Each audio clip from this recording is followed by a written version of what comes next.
জীৱ শ্ৰেষ্ঠ মনুষ্য সংসাৰ কৰিবলৈ হলে এটাই মাত্ৰ আমাক বস্তু লাগে কি বোলে জ্ঞান কি জ্ঞান সচৰাচৰ জ্ঞানটো সকলোৰে আছে ইটৰ মানুহবিলাকেও আছে খোৱা বোৱা কৰিব লাগে বুলি ইটৰ মানুহবিলাকে নাজানে না চৰাই চিৰিকটিও জানে মানুহেও জানে খোৱা বোৱা কৰি দিয়ে থাকিব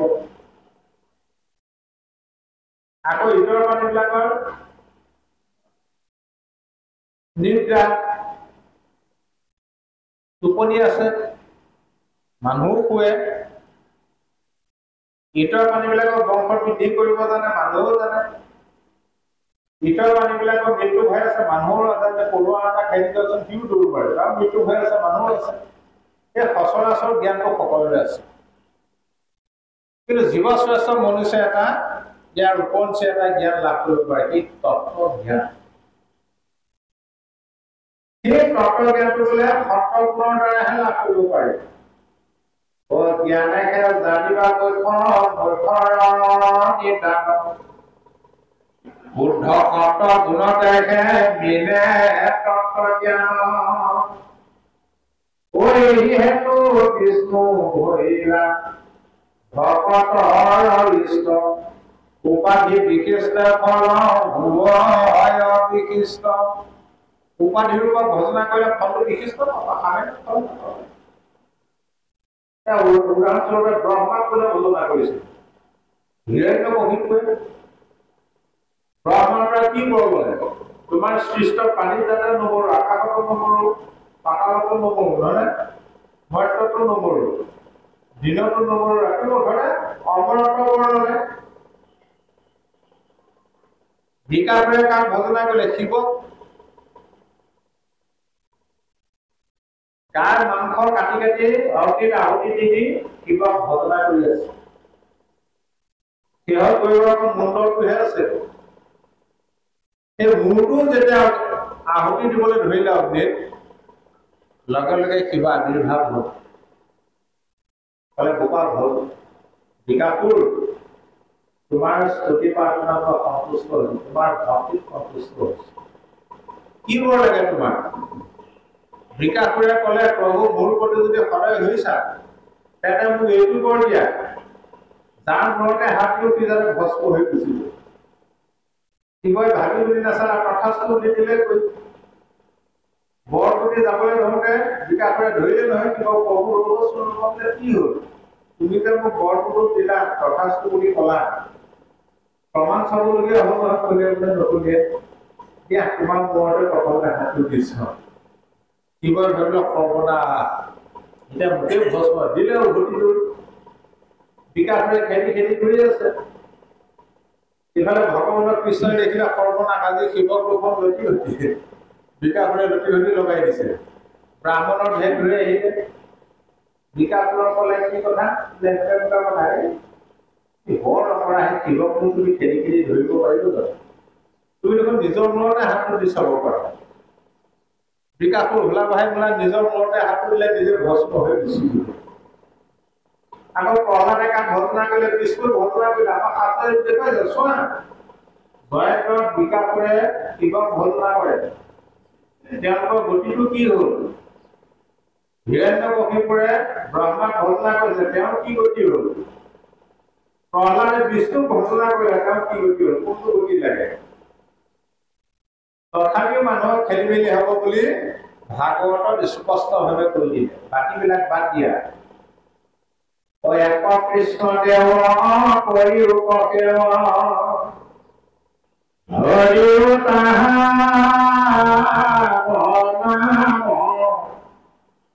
কৃষ্ণ দাসিয়া প্ৰসাদ ভূতিয়া হস্তে কৰা কাম বাকী বাদ দিয়া অকল কৃষ্ণক ঘোষণা কৰা এক কৃষ্ণদেৱ কৰিও কেও হৰিও কাহানৰ নামেৰে নাম লোৱা কৃষ্ণৰ দাস হৈ তেওঁৰ চৰণত অৰ্পণ কৰে দৈৱে তেওঁৰ প্ৰসাদ গ্ৰহণ কৰে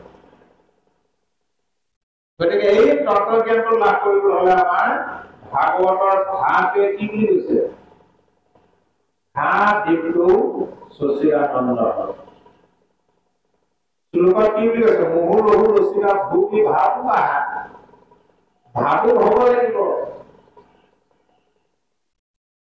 পঢ়িবাক লাগে শাস্ত্ৰ জ্ঞানৰ নিমিত্তে শাস্ত্ৰ কেৱল জ্ঞানৰ কাৰণেহে পঢ়িব লাগে ল'ৰা ছোৱালীবিলাকে কিতাপ জ্ঞানৰ কাৰণে পঢ়িব লাগে যদি জ্ঞানৰ কাৰণে পঢ়ি জ্ঞান অৰ্জন কৰে সেই পাছ হৈ গুচি যাব কিন্তু যদি চাকৰিৰ কাৰণে পঢ়িলে জ্ঞানৰ কাৰণে নপঢ়িলে চাকৰিটো পাব কৰাপশ্যন কৰিব শিক্ষিত হ'ব কিন্তু মূৰ্খ হ'ব জ্ঞানী নহয় শিক্ষিত আৰু জ্ঞানীৰ মাজত পাৰ্থক্য আছে আমাৰ জ্ঞানী হ'বলৈ কৈছে জ্ঞানী হলে এনেও শিক্ষিত হয় গতিকে এই ইয়াৰ পৰা সেই জ্ঞানটো লাভ কৰিবলৈ যিবিলাক ল'ৰা ছোৱালীয়ে পঢ়া কথাবিলাক ভাবে বেছিকে তেওঁলোকে বুজি পায় মনত লয় ভাবে কৈছে ভাবা ভাগৱত শুনি থাকিলে নহ'ব পঢ়ি থাকিলে নহ'ব ভাগৱত শুনিবা পঢ়ি ভাগৱতৰ কথাবিলাক ভাবিব লাগিব ভাবিলেহে তোমাৰ হৃদয়ত আনন্দ আহিব আৰু সেই আনন্দৰ ব্ৰহ্মই কৃষ্ণ মনত ৰাখিব ভাগৱত হ'ল কৃষ্ণ ভগৱানৰ বাংময় প্ৰতি বাংময় মানে কি শব্দৰ গাঁথনি বাক্য গতিকে শব্দৰ ব্ৰহ্ম নহয় জানো শব্দ শুনি ভাবিলে ক্ৰিয়া কৰে নাভাবিলে সহজে ক্ৰিয়া নকৰে এটা মই বাস্তৱত এটা শব্দ উচ্চাৰণ কৰি দিম আপোনালোকে প্ৰথমতে শব্দটো কাণেৰে শুনক যেতিয়া শব্দটোৰ বিষয়ে ভাবি দিব চাব পাৰো আইসকলৰ সকলোৱে জিভাৰ পানী ওলাই যাব কাৰণ শব্দটো আইসকলৰ বৰ প্ৰিয় শব্দটো ধৰক টেঙা মই টেঙা শব্দটো ক'লো আপোনালোকে কাণেৰে শুনিলে এতিয়া টেঙাটোৰ বিষয়ে ভাবি দিয়কচোন বাৰু নেমু টেঙা এটা সমানে চাৰি চিটা কৰি চিটা চুবাই দিয়কচোন আপুনি জিভাখন খিলখিলাই গৈছে নাই বাৰু এটা শব্দ শুনি ভাবি দিয়াৰ লগে লগে যদি আপোনাৰ জিভাৰ পানী ওলাই যাব পাৰে তেন্তে ভাগৱতত বৰ্ণনা কৰা কৃষ্ণ ভগৱানৰ গুণ লীলা চৰিত্ৰবিলাক শুনোতে ভাবোতে এদিন নহয় দিন আমাৰ হৃদয়ে ক্ৰিয়া কৰিব ক্ৰিয়া কৰিলে আনন্দ আহিবই ভাগৱতে কৈছে তোমালোকে যি মনুষ্যৰ পাত্ৰটো পাইছা এইটো দুৰ্লভ বুলি কৈছে আদি সত্য যুগতে ব্ৰহ্মা আদি দেৱতাসকলে ভগৱানক স্তুতি কৰি কৈছিলে কলি যুগত আমাক দেৱতাৰ দেহ নালাগে মনুষ্যৰ দেহ লাগে সেই ব্ৰহ্মাৰ বাঞ্ছনী নৰপাত্ৰ পাইছে হলে কি হব খন্তেকীয়া মানুহৰ জন্মটো পালে কি হব খন্তেকীয়া এই আছে এই নে দিনে দিনে আমি মৃত্যুৰ মুখলৈ গতি কৰি গৈছো গতিকে যিকেইটা জীয়াই থকা মনটো আনন্দত থকা মনটো আনন্দত ৰাখিলে কি হ'ব স্বাস্থ্য সুন্দৰ হ'ব ভাগৱত হ'ল বিজ্ঞানসন্মত বাস্তৱবাদ বেমাৰ হ'ল যিমান ঔষধ খালেও বেমাৰ ভাল নহয় যদিহে মনৰ সাহসটো নাথাকে মনোবল যদি নাথাকে ঔষধেও বোলে বেমাৰ ভাল কৰিব নোৱাৰে আমেৰিকান কাণ্ট্ৰিবিলাকত কি কৰে বেমাৰীবিলাকক লাফিং গেছ দি হহুৱাই দিয়ে হাঁহিলে বোলে আধা বেমাৰ ভালেই হৈ যায় আজিকালি মানুহখন হাঁহি নাইকিয়া হ'ল আছে জানো হাঁহি বোলা বস্তু নাইকিয়া বোলে কি হাঁহিব যিহে টেনচন পইচা পাতি ল'ৰা ছোৱালী টেনচন আইসকলৰ মুখতো হাঁহি একেবাৰে নাইকিয়া হৈ গৈছিল যিদিনা মুখ্যমন্ত্ৰী মহোদয়ে কৈ দিলে মাইক্ৰ' ফাইনেন্সৰ লোনটো উঠাই দিলো তেতিয়াহে হাঁহিব যাৰ মনে আনন্দত থাকে হাঁহি মুখে থাকে বেমাৰ আজাৰ কম হয়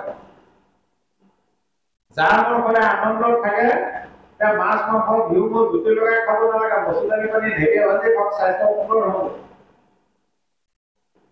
যাৰ মনে আনন্দত থাকে চেহেৰা পাতিও সুন্দৰ হৈ থাকে সেইকাৰণে মই আইসকলক যিসকল আইন মাতি ঈশ্বৰৰ নামবোৰ গাই মনটো আনন্দত ৰাখে সেইসকল বিউটি পাৰ্লাৰলৈ নগলেও ধুনীয়া আপোনাৰ প্ৰমাণ চাওকচোন ধৰে মনটো আনন্দ ৰাখি আনন্দৰ ব্ৰহ্ম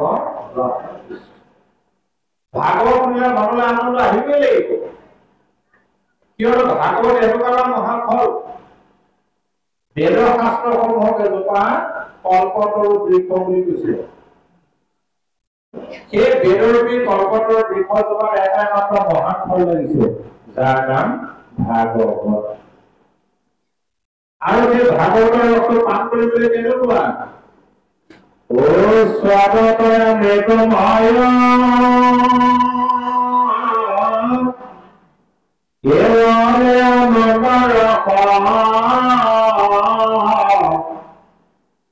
শিলকু গত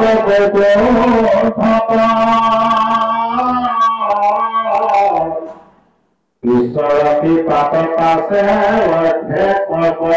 কৰিলে পাইলা ব্ৰহ্মা পদ্ম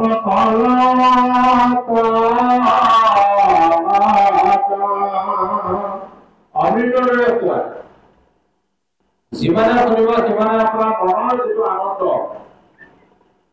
বাঢ়ি বাঢ়ি গৈ থাকিব। সেইকাৰণে ভাগৱত শুনি থকা অৱস্থাত আমি নিজক সদায় দুটা প্ৰশ্ন কৰিব লাগে।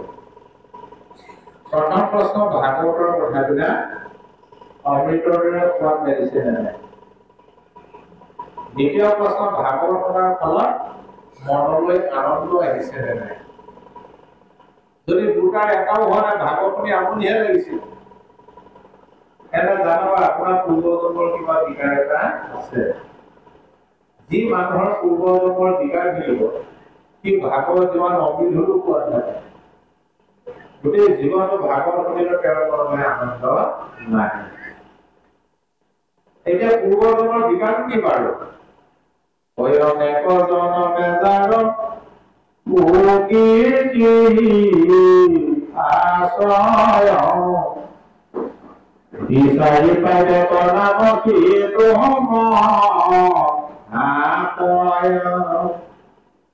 যাৰ অনেক জন্ম সুকীৰ্তি বা সৎকৰ্মফল মহামহৎ হৈ জন্ম হৈ আছে, তেওঁলোকেহে ভাগৱত শুনিবলৈ আগ্ৰহ কৰিব। তেওঁলোকেহে এইদৰে ভাগৱতৰ প্ৰচাৰ পাতিবৰ কাৰণে আগভাগ ল'ব। গতিকে ইয়াত আজি যি সমবেত হৈছে আপোনালোকৰ পূৰ্বজন্মৰ মহামহৎ পুণ্য আছে। সেইকাৰণে আপোনালোক আজি ইয়াত আহিব পাৰিছে, বহুগুণ লাগিব।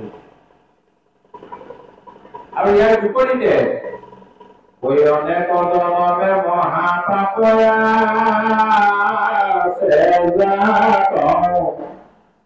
নলৈকে কৃষ্ণৰ নাম নিদিবে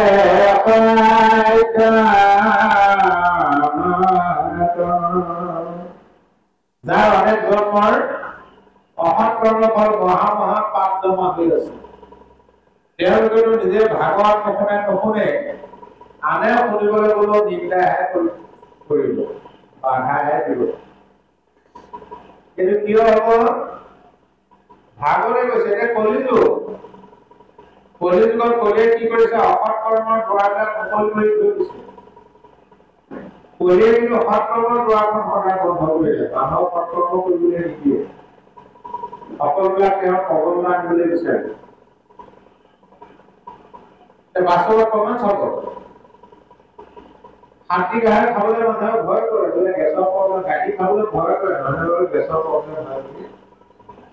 সিটো খাবলৈ আকৌ ভয় নকৰে, পটককে গিলি থৈ দিয়ে। কেনেকৈ? কলিৰ প্ৰভাৱ। কাৰণ ইটো খালে মানুহ বেমাৰী হ'ব, আধা বয়সত পৰিব। স্পীডত বাইক চলাবলৈ লাজ নকৰে, ভয়ো নকৰে, আধা বয়সত কৰে, এক্সিডেণ্ট হয়। লাহে লাহে বাইক চলাবলৈ ভয়ো কৰে, লাজো কৰে। কলিৰ প্ৰভাৱ। সেইকাৰণে কৈছে কলিয়ে তোমাক বাধা দিব পাৰে ভক্তিৰ ক্ষেত্ৰত। ভক্তিৰ ক্ষেত্ৰত আপোচ নাই, কাৰো বাধা নুশুনিবা, কাৰো নিন্দা নুশুনিবা, মনটো স্থিৰ কৰা। হে নজানি মন স্থিৰ নাৰী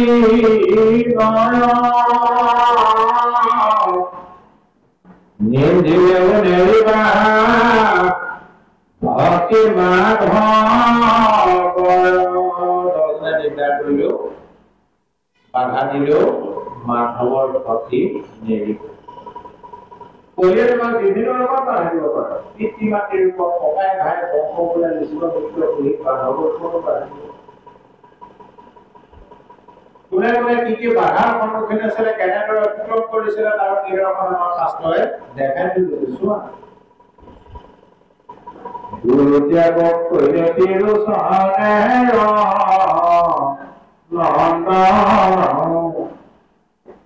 আতি ত্যাগ কৰিলে ভকত কি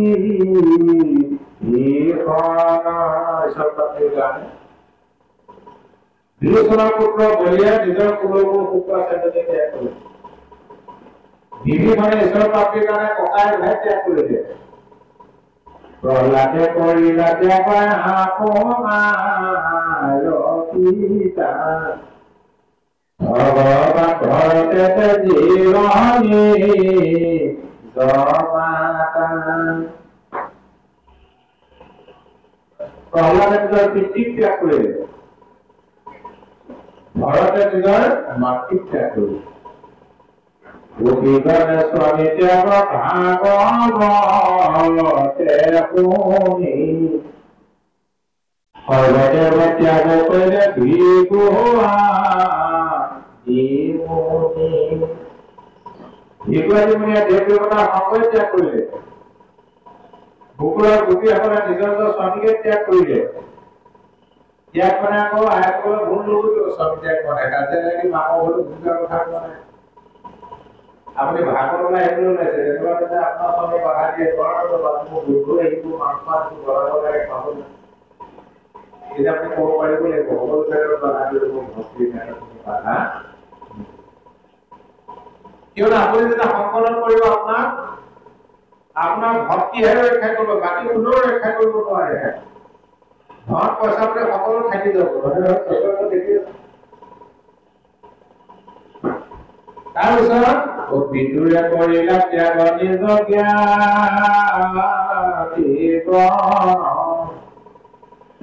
পুনা সাৱধানে এইটো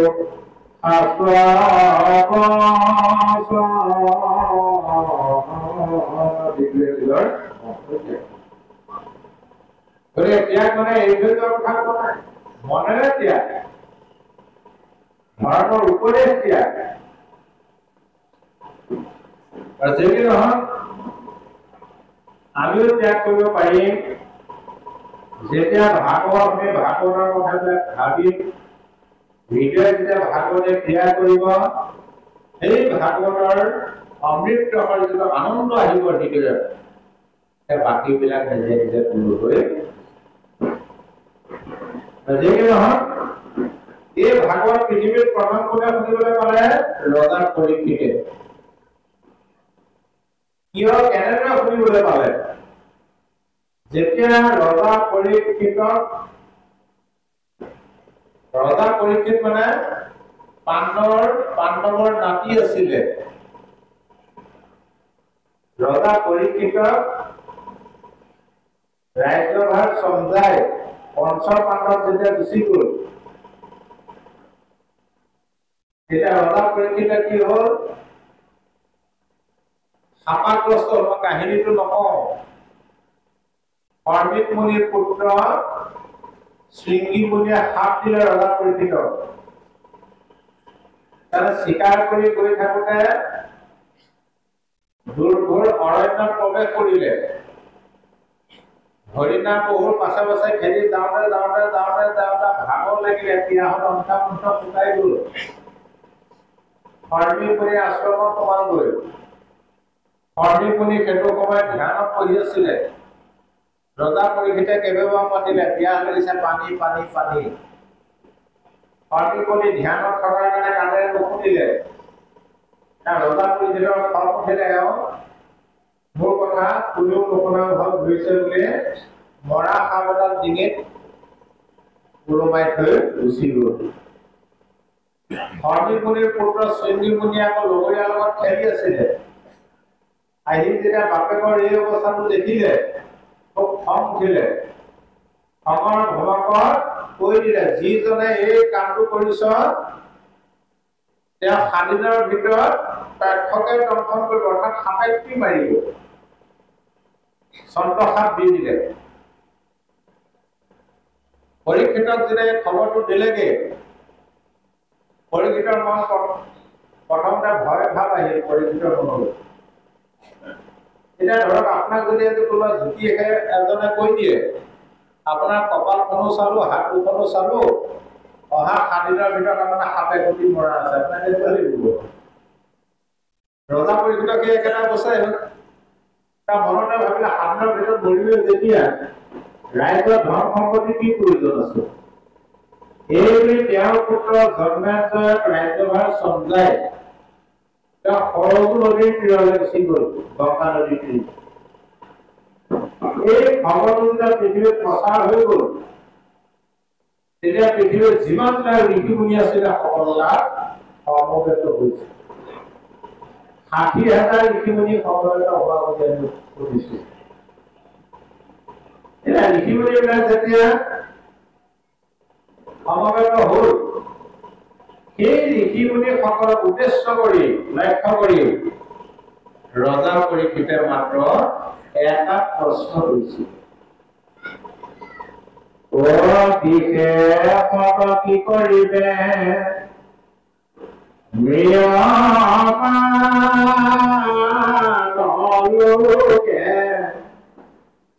বিমৰি কি কহি মোটাৰি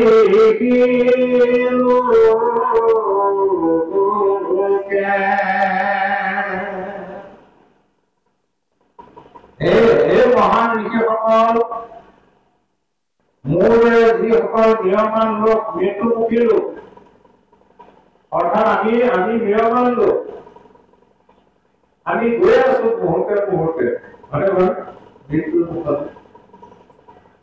মৃত্যুমুখী লোকৰ প্ৰকৃত কৰ্তব্য কি? তেতিয়া তাত সমবেত হোৱা ঋষি মুনিসকলে প্ৰত্যেকে নিজৰ নিজৰ মতবিলাক ব্যক্ত কৰিব। কোনি মুনি কবে কোনে জানতে নমতি কেনু বোলে কপতে পৰম পাই গতি ভিন্ন ৰাশি ভিন্ন ৰক্ষা কৰিব। কিছুমানে ক'লে হে ৰাজন তপ কৰিব লাগিব, কিছুমানে ক'লে যজ্ঞ কৰিব লাগিব, কিছুমানে ক'লে তীৰ্থত স্নান কৰিব লাগিব, কিছুমানে ক'লে মহাজ্ঞানেহে গতি পায়, কিছুমানে ক'লে নহয় মহাযজ্ঞ কৰিব লাগিব। ভিন্ন ৰীতি ভিন্ন মত। এটা পৰীক্ষিতৰ মনটো বেছি চঞ্চল হৈছে, মই এতিয়া কৰিম কি? আছেহে 7টা দিন, 2টা দিন গ'লেই বোলে মই তীৰ্থত কেনেকে স্নান কৰিম? মনতে ভাবিছে তীৰ্থত স্নান কৰা নিয়ম এটা আছে, এবাৰ দুবাৰ তীৰ্থলৈ গ'লে নহ'ব, 12 বছৰ লাগে বোলে, একেৰাহে 12 বছৰ তীৰ্থত ভ্ৰমণ কৰিলেহে তীৰ্থৰ ফলটো পায়। আকৌ যজ্ঞ কেনেকে কৰিম? যি টুকুৰা স্থানত যজ্ঞ কৰিব, সেই স্থান টুকুৰা পবিত্ৰ কৰিবৰ কাৰণে 12 বছৰ একেৰাহে বোলে হাল বাব লাগিব। বোলে 10 বছৰ হাল বালে, তাৰপিছত যদি কেনেবাকে গৰু ম'হৰ স্থান মুক্ত কৰে আকৌ 12 বছৰ বাব লাগিব। এতিয়া পৰীক্ষিতৰ মনটো কহে আপোনাৰ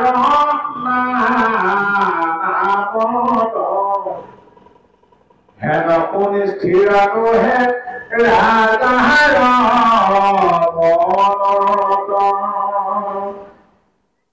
ভিন্ন শুনিলে পৰীক্ষিতৰ মনটো অস্থিৰহে হৈ গৈছিল। এই যে ভিন্ন মত চলিলে, এতিয়াও আমাৰ কি হৈছে? আমাৰ এই হিন্দু ধৰ্মত এতিয়াও ভিন্ন পণ্ডিতৰ চলি থকা নাই। কোনো পণ্ডিতৰ লগত কোনো পণ্ডিতৰ মত নিমিলে, কিন্তু শাস্ত্ৰ এখনে গীতা ভাগৱত একে শাস্ত্ৰ, মতবিলাক ভিন্ন। তেনেকুৱাতে ইফালে আকৌ কি হ'ল? এই ভাগৱত প্ৰথম নাৰায়ণে ব্ৰহ্মাক কৈছিলে ভাগৱত পৃথিৱীত প্ৰচাৰ কৰিবৰ কাৰণে। ব্ৰহ্মাই কি কৰিলে? নাৰদক দি দিলে ভাগৱত, হে নাৰদ, এই ভাগৱত পৃথিৱীত প্ৰচাৰ কৰা। নাওৰে পৃথিৱীলৈ আহি ব্যাসদেৱক দিলে ভাগৱত।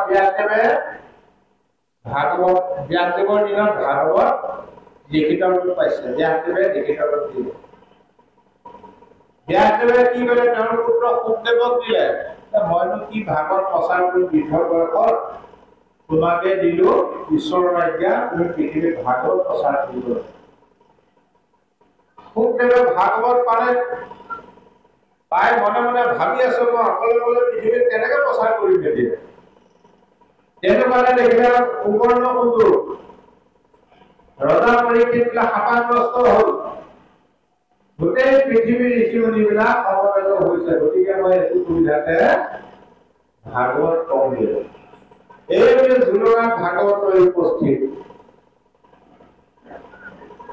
যেতিয়া শুকদেৱ আহি উপস্থিত হল, ৰজা পৰীক্ষিতে শুকদেৱকে বিশিষ্ট আসনখনত পঢ়ায় তেওঁ গুৰু মানে এই প্ৰশ্নটো কৰিলে, মই এতিয়া কি কৰা উচিত। তেতিয়া শুকদেৱে একেবাৰে সহায় কৰিলে, হে ৰাজন, এতিয়া কলিযুগত ভাগৱত ধৰ্মৰ বাদে আন ধৰ্ম কৰ্মে তোমাক গতি দিব নোৱাৰে। ও উপনিগৰতি পৰীক্ষিত যদি আগিনি গো নতস্থিত তথাপি উত্তম শ্লোকৰ মহিমা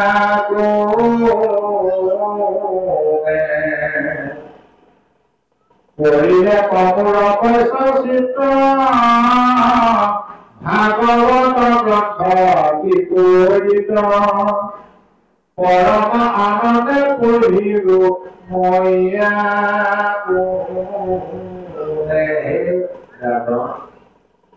হে পৰীক্ষিত, মই নিৰ্গুণ নিৰাকাৰ ব্ৰহ্মত মই স্থিতি ৰখি আছিলো। আনন্দ মানে ভাগৱত পঢ়িলো, ভাগৱতৰ গুণে উত্তম শ্লোক ভাগৱতৰ গুণে মোৰ চিত্তটো বশ্য কৰি পেলালে। কিন্তু মনত ৰাখিবা, ভাগৱতৰ গ্ৰন্থ বিপৰীত। এই ভাগৱত গ্ৰন্থ বোলে বিপৰীত গ্ৰন্থ, আন গ্ৰন্থৰ লগত নিমিলে। আন গ্ৰন্থৰ তন্ত্ৰ মন্ত্ৰ যাগ যজ্ঞ পূজা পাতল আনৰ ধৰণে তন্ত্ৰে মন্ত্ৰে বহুত চিদ্ধ, সেইবিলাকত চিদ্ধও আছে। ভাগৱতৰ ধৰ্মে নাহি কি হব সংশয়। আকৌ কি আন ধৰ্ম গ্ৰন্থ কি কৰে, বিভিন্ন ধৰ্ম কৰ্মৰ বিধান আছে। বোলে ধন দেহি প্ৰভুক ধন দিয়া, যশম দেহি যশ দিয়া, ভাৰ্যাম দেহি ভাৰ্যা দিয়া, সুখম দেহি সুখ দিয়া, প্ৰভুক দিয়ে থাকা। কিন্তু ভাগৱত গ্ৰন্থই কি কৰে, প্ৰভু মোক একো নালাগে। পাৰ্থক্য সেইটো। বাকীবিলাক শাস্ত্ৰই প্ৰভু দিয়া, ভাগৱতে কয় প্ৰভু মোক একো নালাগে। শিৱই যেতিয়া ভগৱন্ত কৃষ্ণক স্তুতি কৰিছিল, স্তুতি কৰি কৈছিলে, প্ৰভু মোক সাংসাৰিক সুখ ভোগ ধন পইচা পাতি মাটি বাৰী বস্তু দিবলৈ মোক একো নালাগে।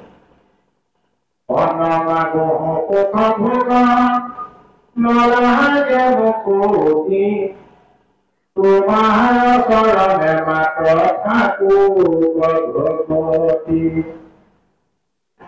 অৰ্জনৰ সংগনো শোক সৰ্বক্ষণে, প্ৰসাদ মাগো তোমাৰ চৰণে। মোক মাত্ৰ ভগৱতৰ সংগ দিয়া, মোক মাত্ৰ তোমাৰ চৰণত ভক্তি দিয়া। সেইকাৰণে কৈছে বিপৰীত। কুন্তীক যেতিয়া কৃষ্ণই বৰ দিবলৈ বিচাৰিছিলে, কুন্তীয়ে ক'লে, গোপা কৃষ্ণ, এই বৃদ্ধ বয়সত মোৰ বৰৰ কি প্ৰয়োজন আছে, নালাগে। বিপদে আপদে তোমাক পায়ে থাকো। কৃষ্ণই ক'লে, নহয় পেহীদেউ, তুমি মোক পুত্ৰতকৈ বেছি মৰম কৰিলা। যোৱাৰ আগতে মই ঘৰ কেইটামান তুমি কিন্তু নগৈ। তেতিয়া কুন্তীয়ে ক'লে, যদি তুমি মোক বৰ দিবলৈ একান্ত ইচ্ছা কৰিছা, এটা মোক মাত্ৰ দুটা বৰ দিলে হ'ব, বেছি নালাগে। প্ৰথম বৰটো হ'ল, এই সংসাৰত যিমানবিলাক বিপদ বিঘিনি আছে সকলো মোৰ ওপৰতে জাপি থৈ যোৱা। কি বিচাৰিলে কুন্তীয়ে? দুখ বিচাৰিলে। তাইসকলে দুখ বিচাৰি পাইছে নে বাৰু? ঈশ্বৰ প্ৰভু মোক দুখ দিয়া বুলি কয় না সুখ দিয়া বুলি কয়? আমি বিপৰীত হৈ আছিলে বাৰু।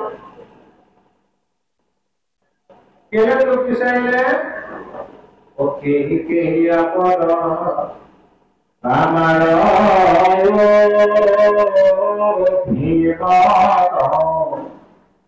তোমাক দেখিবে পাওঁ যিটো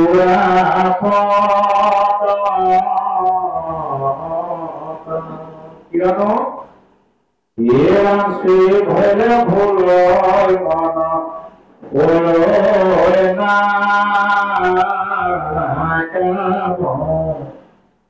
অপদটো লৈবা কম নোৱাৰো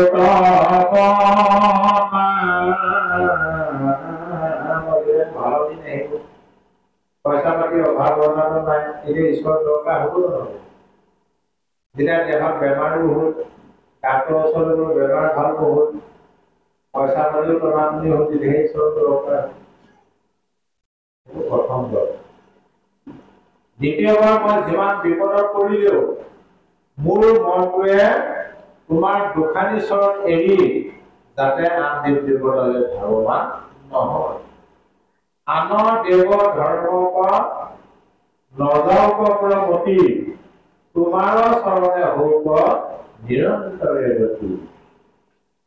যেনেদৰে গংগা নদী সাগৰৰ অভিমুখে বৈ যাওঁতে সেই গংগাত বিভিন্ন জাতিয়ে বাধা দিয়ে, সেই জাতিৰ বাধা অতিক্ৰম কৰি যেনেদৰে গংগা নদী সাগৰত পৰে। জাতি গংগা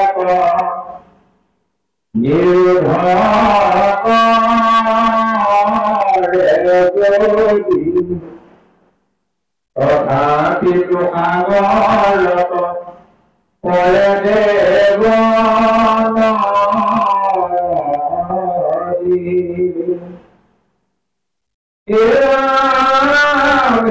দৰে দিনিকো নগনি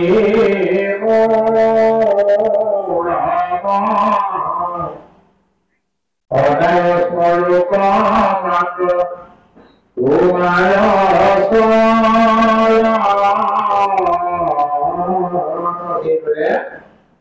মোৰ মন ৰূপী গংগা নদীখন তোমাৰ চৰণ ৰূপী সাগৰখনলৈ গৈ যাওঁতে সংসাৰৰ বিভিন্ন বিপদ বিঘিনিয়ে বাধা দিব। এই বিঘিনি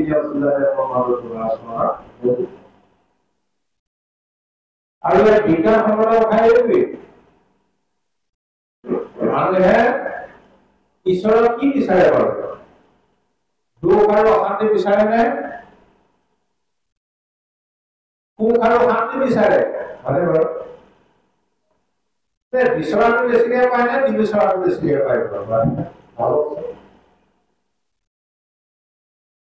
ভাগৱতে সেইটোৱে কৈছে যে মানুহে দুখৰ কাৰণে যত্ন নকৰিলেও, মানুহে দুখৰ কাৰণে যত্ন কৰে যে মোৰ দুখৰ বুলি, সুখৰ কাৰণেহে যত্ন কৰে।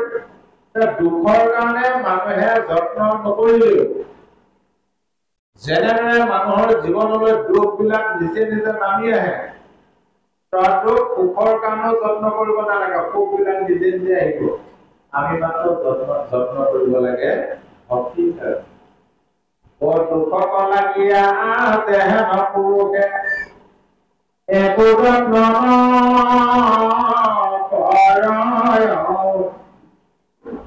তথাপিতো আমি নিৰাময়ত অতেটো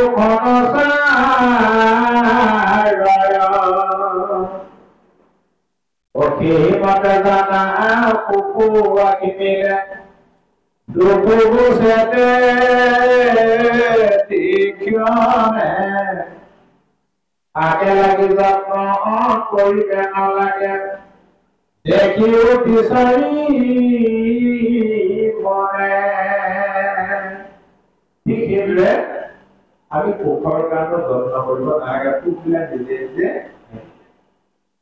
সেইকাৰণে কলে এই ভাগৱত গ্ৰন্থ বুকৰি এই বুলি সকলোৱে পৰীক্ষিত কলে মই কৈ যাওঁ তুমি মাত্ৰ শুনিব আজি খালি ভাগৱত কলে ভাগৱত কৈ শেষ হল সকলোৱে এটা কথা লক্ষ্য কৰিলে যে মই ভাগৱত কলো ৰজা পৰীক্ষিতে একান্ত মানে ধ্যানত ভাগৱত শুনিলে আৰু এই ঋষিবিলাকৰ ভিতৰত মাত্ৰ এজনেহে কাণ পাতি শুনিলে ভাগৱত একান্ত মনে শুনিলে সেইজন কোন বোলে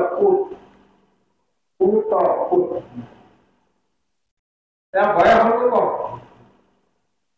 সুখদেৱে সুতক ওচৰলৈ মাতি আনিলে আঙুলি খাই এফালে আহিলে পৰিচয়টো ললে লোৱাৰ পিছত কলে মই ভাগৱত কলো তুমিহে একান্ত মনে শুনিলা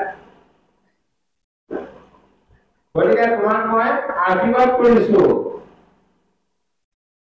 গোটেই ভাগৱত তোমাৰ কণ্ঠাগত হব আৰু ভৱিষ্যতে তুমি নৈমিষাৰণ্য ঋষিসকলক এই ভাগৱত কব লাগিব মই ভাগৱত বোলাৰ ঘূৰি এই সুতক দায়িত্বটো দি থৈ গুচি গল উপদেৱে পৰীক্ষিত ভাগৱত কোৱাৰ 230 বছৰৰ পিছত সৌনকাদি ঋষিসকলে নৈমিষাৰণ্যত ৰাজহুৱা সভা আহ্বান কৰিলে এতিয়া ইয়াত ভাগৱত পাতিবৰ কাৰণে আপোনালোকে মিটিং কৰিব নাছিলে জানো ৰাজহুৱা সভাৰ সিদ্ধান্ত অনুসৰিয়ে ভাগৱত পাতিছে এই সৌনকাদি ঋষিসকলে ৰাজহুৱা সভা পাতিলে আলোচনা কৰিলে আমি কৰি আছো ইয়াৰ পৰা একো আমি লাভদায়ক হোৱা নাই একো ফল পোৱা নাই কষ্টহে পাইছো তেতিয়াই শুনিছিলো কলিযুগত ভাগৱত পঢ়িলে গতি লাভ কৰিব পাৰে গতিকে আমি ভাগৱত এই সুতক আমন্ত্ৰণ কৰি আনিলে ভাগৱত পঢ়িবৰ কাৰণে 28 সহস্ৰী বেদক প্ৰধান বিষ্ণুৰ নিকট মহাপুণ্য স্থান এই ৰামায়ণ কৰি সুতক পাতিলা কথা কোনে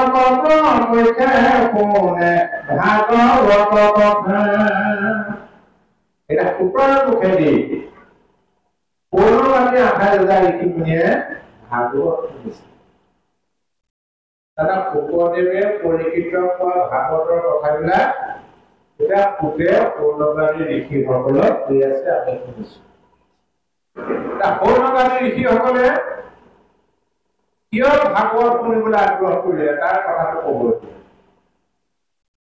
পৰীক্ষিতে মৃত্যুৰ ভয়ৰ পৰা হাত সাৰিবৰ কাৰণে ভাগৱত শুনিলে পৌৰবাদী ঋষিসকলে কিয় শুনিলে শুনিব এতিয়া দেই এরম কোলকমদতি পুনা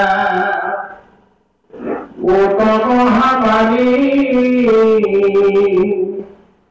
পরম পাতকি কলি পাইরে রজনী আর ভিরু জয়রাখি সহস্র বৎসর ধূম্রবন ভৈল কলে বর যেহেতু কর্ম করুয়াত নাহিতে বিশ্বাস আপোনাৰ আয়ু কপ নিৰুদ্ধ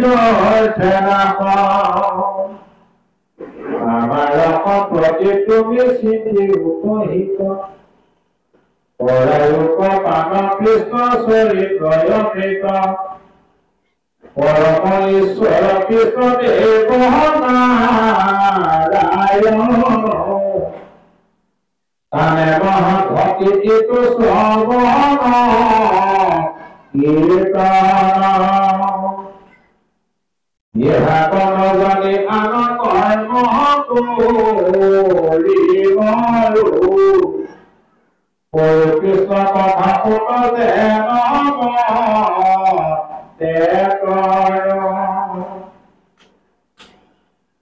ইহাতে আমাৰ এদিন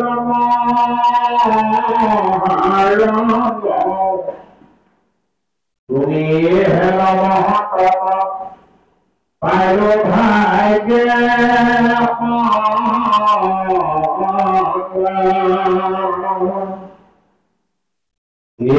যত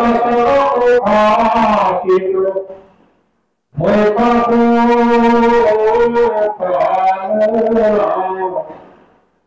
ভকতৰ শংকৰ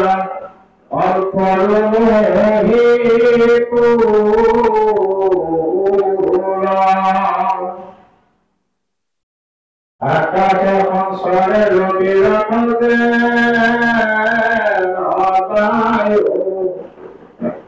পূজাগত হয়ে জগতরে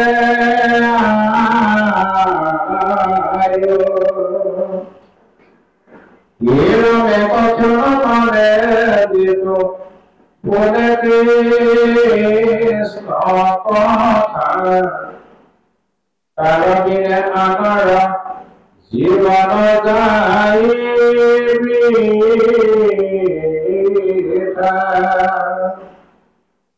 কৃষ্ণর দিয়াই আমি করু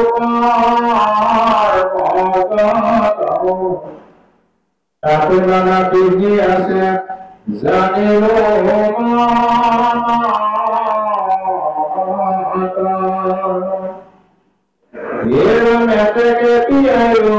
কৃষ্ণ চরিত্র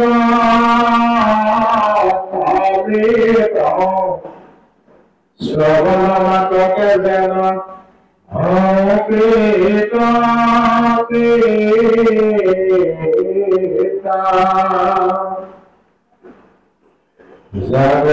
যুগ কর্ম কৰি দুখ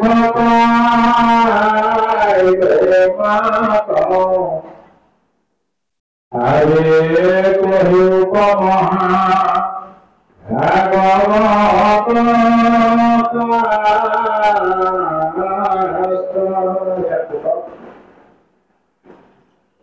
দৈনিকারে আমন্ত্রণ করে আমি লিখিসকলে কি বুলি কৈছে হে মহামানী কলিযুগ বুলি জানি কলিৰ কবলৰ পৰা মুক্ত হবৰ কাৰণে হাজাৰ বছৰ যাগ যজ্ঞ পূজা পাতল কৰিলো ইমানেই যজ্ঞ কৰিলো তাৰি চলিলো মানে গাটোৱে ধোৱা বৰণীয়া হৈ ওলাই আহি পেলাই ভাওনা চাই পাইছে না আপোনালোকে পাইছে ভাওনাত লিখিবনীবিলাকে দাড়ি চুলি ৰঙা লগাই নে কোলা লগাই কেনেকুৱা লগাই ৰঙা কোলা নলগাই কেলে ৰঙা লগাই বাৰু লিখিবনীবিলাকে দাড়ি চুলি প্ৰশ্ন এটা হয় বাৰু দাড়ি চুলিটো কোলাহে লিখিবনীবিলাকে ৰঙা কেলে লগাই সেইটো কাৰণে লগাই মানে লিখিবনীবিলাকে ইমানে যজ্ঞ কাৰ্যত নিযুক্ত থাকিব লাগে নিতৌ ৫টা দিনৰ পৰা ৫টা যজ্ঞ কৰিব লাগে মাহেকে অকল যজ্ঞ কৰোঁতে যজ্ঞৰ ধোঁৱা লাগি লাগি দাড়ি চুলিবিলাক ৰঙা হৈ গুচি যায় এই গাঁৱত যদি কোনোবা ভগৱা মানুহ আছে চাবচোন ভাঙৰ ভাঙ লাগোতে লাগোতে দাড়িবিলাক ৰঙা হৈ গুচি যায় দাড়ি চুলি পৰ্যন্ত ধোঁৱা বৰণীয়া হৈ গ'ল গাতে ধোঁৱা বৰণীয়া হৈ গ'ল তথাপি আমি একো মানসিক শান্তি পাওঁ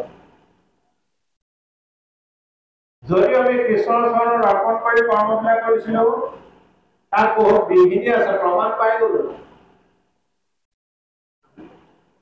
আৰু বিশ্বাস আমি যিবিলাক কৰ্ম কৰিছিলো সেই কৰ্মবিলাকৰ প্ৰতি সম্পূৰ্ণ বিশ্বাস আমাৰ নাছিল। বিশ্বাস নোহোৱাকৈ সেই কৰ্মবিলাক কৰাৰ কাৰণে ইমান দিন আমাৰ আয়ুষ্য হৈ গ'ল।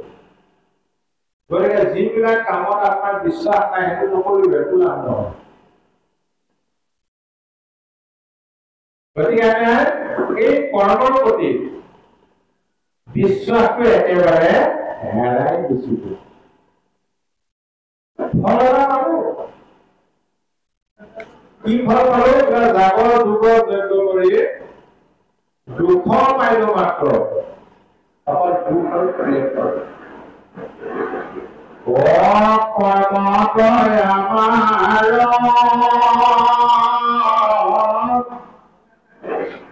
ভাগিল বিশ্বাস বিঘিনি আতয়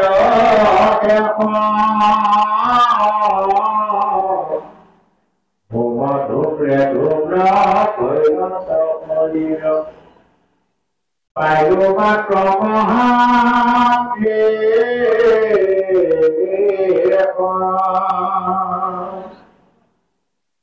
এইবিলাক কৰিবলৈ কষ্ট পাওঁ। গতিকে সৌনকাদি ঋষিসকলে কিয় ভাষণ শুনিলে? এই কলি যুগত জাত দেৱ পূজা পাতল তপ জপ তীৰ্থস্নান এই ধৰ্ম কৰ্ম বিলাকৰ পৰা একো ফল নাপায়। সেইবিলাকৰ প্ৰতি বিশ্বাসটো হেৰাই গ'ল। তাৰমানে আমাক কি বুজাইছে যে ভাগৱত শুনিবলৈ হলে, কৃষ্ণ কথা শুনিবলৈ হলে আমি কি কৰিব লাগিব?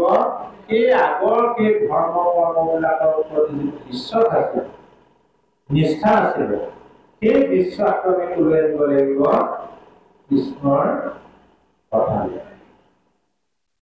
এই ভাগৱত দৃঢ় বিশ্বাসে শুনিব লাগিব। এই ভাগৱত দৃঢ়তাৰে শুনিব লাগিব। বিশ্বাসে নামৰ অপেক্ষা, বিশ্বাস লোভেৰে নামে নকৰন্ত ৰেখা মনত থাকিব। বিশ্বাস।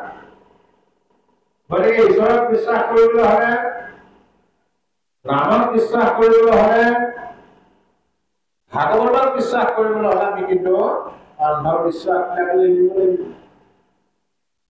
এতিয়া আমাৰ সমাজত বহুত কুসংস্কাৰ, অন্ধবিশ্বাস এতিয়াও চলি আছে। আছে নাই? অন্ধবিশ্বাস মই সৰু এটা উদাহৰণ দিছো। শনিবাৰে মঙ্গলবাৰে দাড়ি চুলি কাটিব নাপায়, নখ কাটিব নাপায়, বাঁহ কাটিব নাপায়। এইটো অন্ধবিশ্বাস। এইটো কোনো বিজ্ঞানসন্মত নহয়। আচলতে শনিবাৰে মঙ্গলবাৰে কৰা কামটা ভালহে হয়। গ্ৰহৰ ভিতৰত আটাইতকৈ ধুনীয়া গ্ৰহটো শনি গ্ৰহ। শনিবাৰে যিকোনো কাম কৰিব ধুনীয়া হ'ব।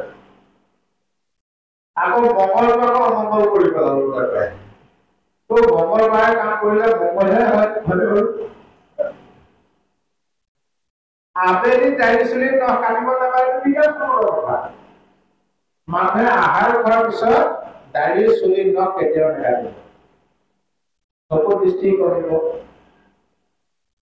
কাৰণ আহাৰ খোৱাৰ পিছত এই অন্নৰ ৰস হয়, সেই ৰস দাড়িলে চুলিলে নখলে যায়। এইবিলাকে আহাৰ খাই থাকোতে যদি কাটি দিয়ে কষ্ট পায়। আইসকলে চেলাৰীহে উঘালিব নাপায়, এইটো নামানে। চেলাৰী উঘালে চকু দৃষ্টি কমি যায়, সেইটো নামানে। কিন্তু